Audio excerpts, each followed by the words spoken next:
Welcome to Echo Trade. Today we want to go over one of the foundations of successful investing and managing risk, which is diversification. And so we brought on Bill and Sherli from Garrison Bradford Investments to help us tackle this. Bill and Sherli, thanks for being here. Appreciate you guys taking the time. Sure, of course. Good morning, Jeff. So we wanted to kind of go over this in two parts. So first, I wanted to have you guys kind of just give investors, the people that are watching this, kind of the broad strokes, school taught definition of diversification, what the goals of diversification are for, primarily to mitigate and manage risk and volatility, over the long term. And then second, I want to go over, because you guys have a little bit of a contrarian view on diversification and how, it applies to how you guys build your portfolios over the last 40 years.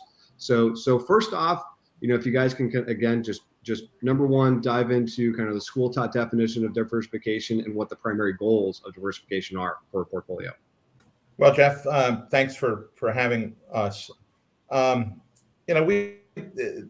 standard view of diversification is that it's the primary risk management tool. You spread your investments over numerous areas, numerous individual securities, hopefully over classes that have uncorrelated movements and so forth, all with the idea of reducing overall portfolio risk and lessening the possibility that one or two mistakes can do a lot of damage to your investment results. I think that's sort of the standard business school approach, and it's been in existence for a long time, although the papers now are full of articles questioning the standard 60-40 diversified approach because it did so poorly over the last couple of years. In any event. Yeah, because you're looking at 60-40 in terms of 60% stocks, 40% bonds would typically be a balanced portfolio. And again, like you said, assuming that, okay, if the equity portion of the portfolio drops, then the bond portion is going to kind of, withhold that and kind of mitigate some of the downside from the equity side, correct? I will jump in right here. It's a fallacy of that argument, because ever since the Federal Reserve increased interest rate, bond portfolios have tanked in about 25 to 35% in 1 year. Yep. So that in itself proves to you diversification asset allocation is not without risk. Now, let's bring back to diversification. As Warren Buffett succinctly added, it is a great tool if you want to be average, if you do not know what you're doing. For us, we have always believed, why would you want to diversify your portfolio with subpar companies? The important part is to find great companies, have them in your basket of portfolio, and then let your compounding power and the consistent sustainable growth, earnings growth of those companies trigger you and propel you to higher investment results. And on top of that, yes, diversification is generally used as a risk management tool, because sure, you own 1,500 stocks, and if one stock or two stocks, just plummet, you are fine. However, that again is another fallacy, because if you want to be average, that's what happens. And on the other hand, concentrated portfolios, if you are good at analyzing companies, one, do they have a great market? Are they long-term growth great markets? Is it a growing great market? Two, does a company have a competitive edge? And three, it is the management team. The management team is the glue that bring all these myriad factors together to help drive this company to long-term sustainable growth.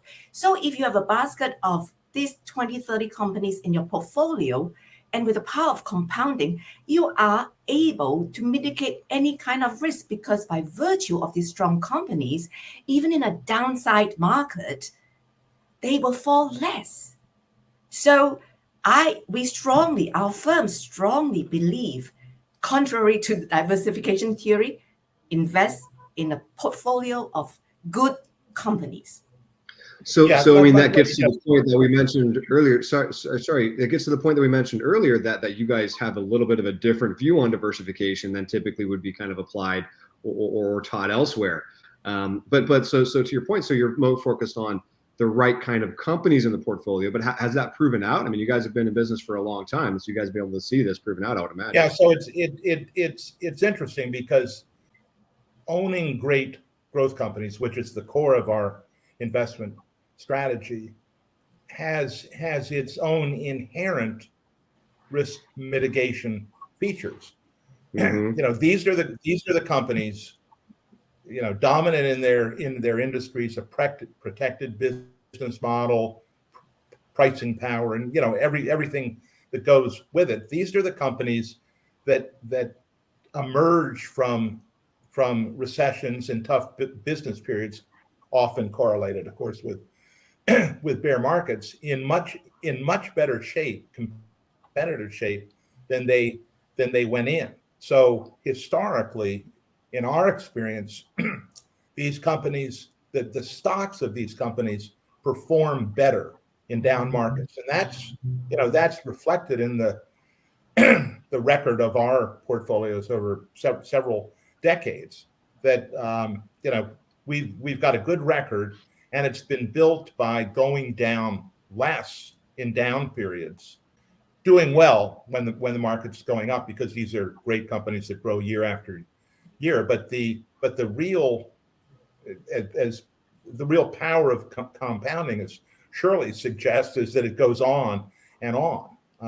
That you don't have periods of significant decline. So there's a natural risk lowering mechanism involved in owning these companies in the first place. And then once you know what your investment target is, then over time you learn to manage. You learn to take advantage of volatility in the stock market itself to manage your investments. You're not worried that the company's going to be a